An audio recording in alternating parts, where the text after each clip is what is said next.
So, between chapter 4 and chapter 11, what happens? Before we even answer that question, remember what we are looking at. We are looking at the judgment of the two kingdoms. Now, in Revelation, we see the judgment scene in chapter 4. And what happens is that God takes us into this judgment scene. From chapter 4 to chapter 11, we examine the judgment of the kingdom of Christ. God's kingdom examined in these chapters from 4 to 11.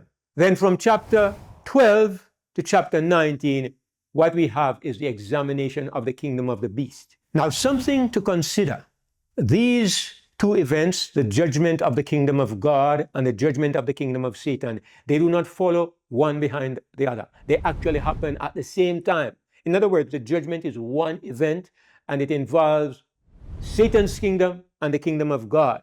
Revelation, of course, gives us one behind the other. First, the judgment of God's kingdom, then the judgment of Satan's kingdom. But they are actually taking place at the same time. They are overlapping. But of course, if you are reading a book, you have to deal with one event first before you go to the second event. So God presents it this way.